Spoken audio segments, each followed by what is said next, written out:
Mazi Enyi Harbor were alive here today. Ladies and gentlemen, for his contributions to ensuring that this vision came alive, for his contributions in ensuring that the first edition was a success, for the lives of the pupils and students he has imparted and the institution continues to impact, would want to posthumously celebrate the man, the personality, Mazi Enyi Harbor. His family is here, but I'd like to invite his wife on stage. If she wants to come with her son, that's okay. Mrs. Harbor, please. PhD. Okay, she's here with her kids. Welcome. Welcome.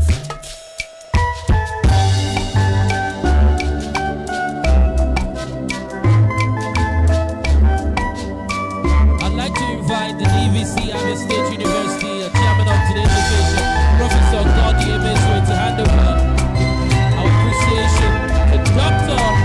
Mrs. Harbor. My eyes have seen, my ears have heard of your mighty deeds and powerful show of love towards me. Good shepherd, good lover. I join the angels to shout out your praise. Idima, oye nemema, imarama, there's your way. Idima,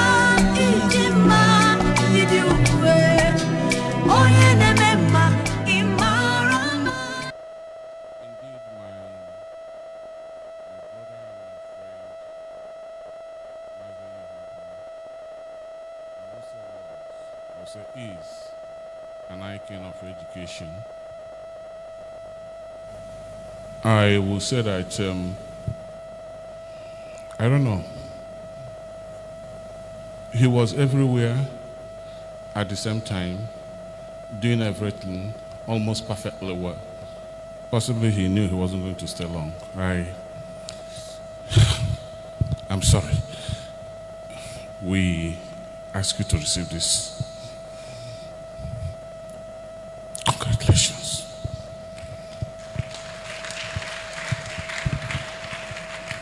Are you going to say something?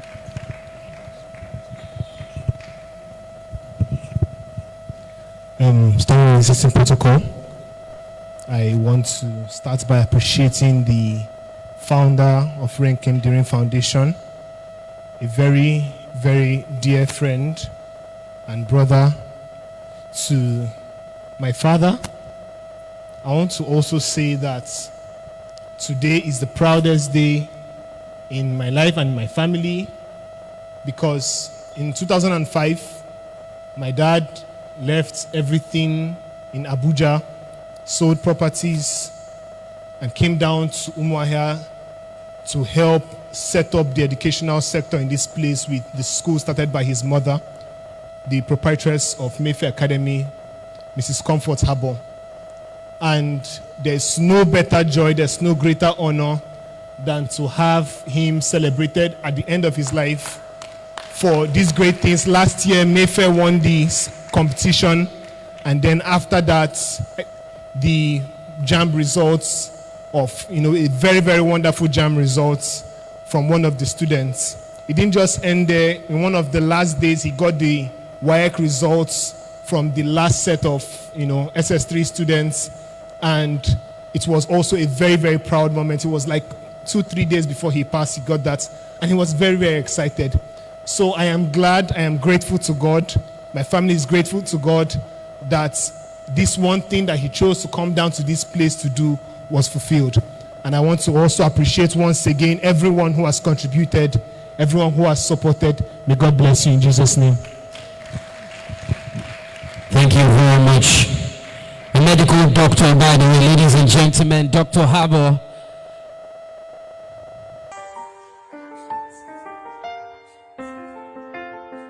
My name is Mazi Enyi Enyinnaya Harbor. I'm the Executive Director of Mayfair Academy, Umuahia.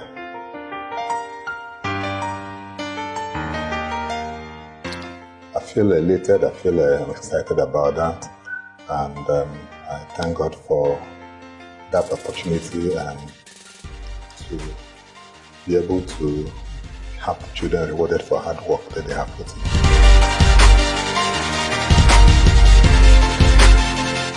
Well, we had some extra trainings for the children, extra rehearsals, beyond what we were doing at the local government and the zonal levels.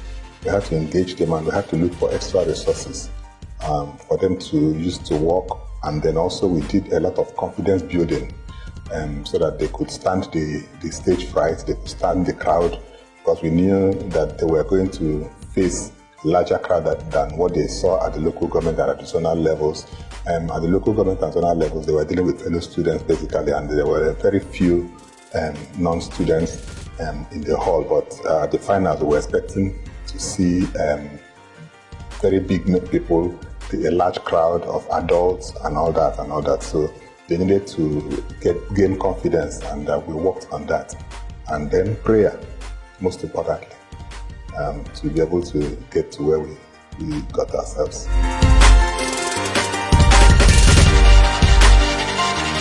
Well, I wouldn't say we had any serious challenges because we didn't go out of our way to do anything extra beyond what we have been doing in the school over the years.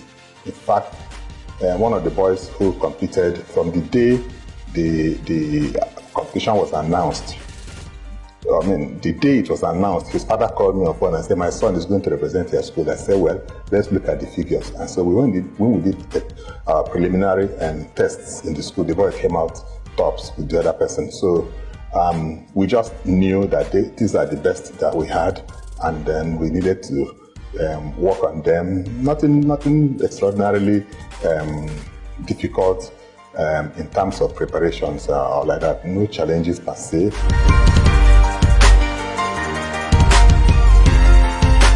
Well, the organizers did a good job. They did a very good job in working, but they also faced certain challenges. For example, the number of schools that were registering when the program was being planned was not what they met when they got on ground. Some people registered late, and so if you have planned to host, let's say 20 schools and you meet 40 schools, it becomes a challenge. And in terms of even providing the questions and all those kind of things. And I think that they will work on that. But by and large, it was a well-organized competition. It was fair. It was fair to everybody. Anybody who won at any stage knew he won, and anybody who lost at any stage knew he lost. So it wasn't anything that anybody would doubt the integrity of the competition at all.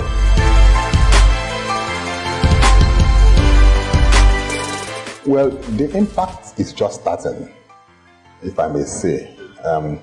Well, Mayfair had a long history of excellence, and so it would have been more difficult for us to lose than to win, because the expectations were too high, and even the boys who competed for us had more pressure on them to win than other students, because most people came to that hall to see what Mayfair will do. So it was like, if it would have been a greater impact if we didn't win than if we won. But we are also happy, and we didn't disappoint all those people who put their trust in us. So the impact is just starting, because I'm receiving calls, I'm receiving congratulatory messages, and people are making inquiries about the school.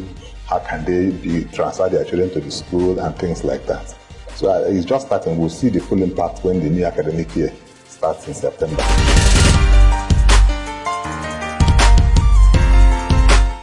Well, if we are to rate it on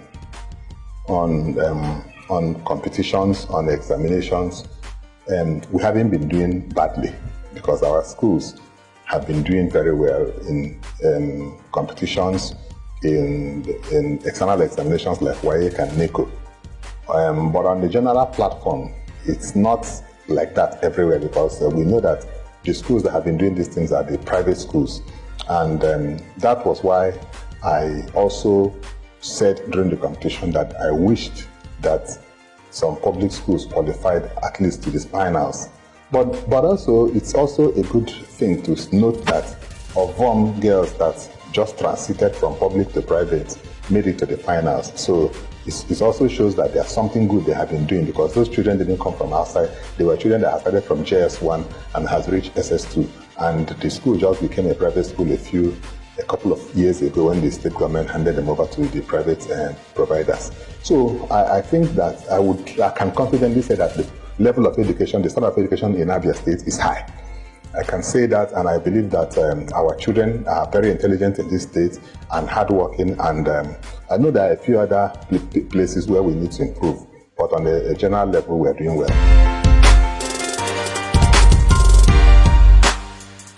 The general problem in the public sector is lack of motivation and lack of supervision. Okay, now they have very good teachers, they have better infrastructure, and give it to them. The government has tried to make the schools good, to employ good teachers, retrain and retrain, but they are not well motivated, and they are also not supervised.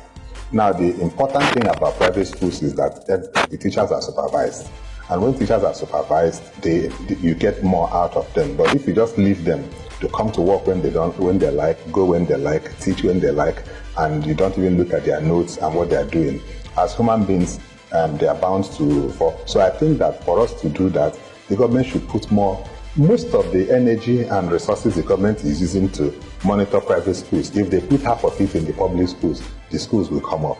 But I see that the government puts more resources and energy to monitor private schools, to see that they do what is standard, but they are not doing that to their own schools. And if they can put a little of that resource and energy in their own schools, we will see the thing will just come up.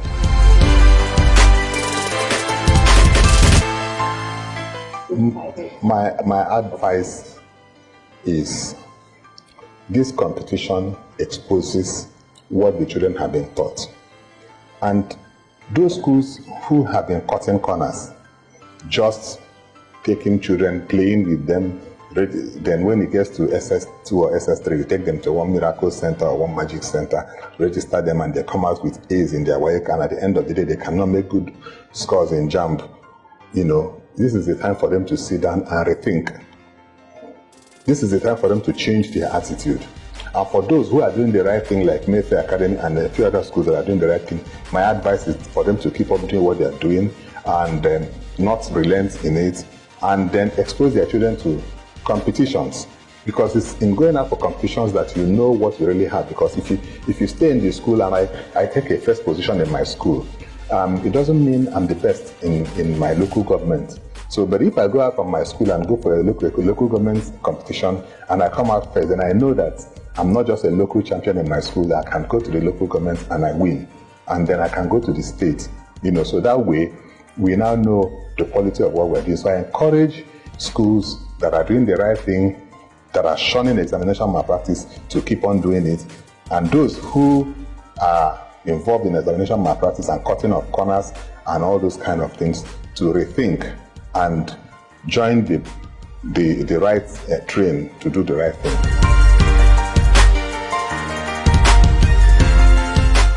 Well, the next season is going to be more challenging. The competition is going to be higher, because people have seen the prize money is high, 1 million naira, and it might even go up next year because some sponsors might come in to sponsor, so the prize money may go higher next year, and so there will be more schools registering. Now we had about 245 schools register for this year, but next year I'm expecting that about 400 schools will be competing, and so it will be tougher. And it's not these present children that's competed in 2021 that they're going to contest in 2022. By 2023, they'll be in SS3. They will not be qualified to contest. So we are going to be raising a new crop of students who are presently in SS1. And we pray and work hard and see what happens. Our intention is to retain the first position, but everything is in the hand of God. We don't know. Thank you.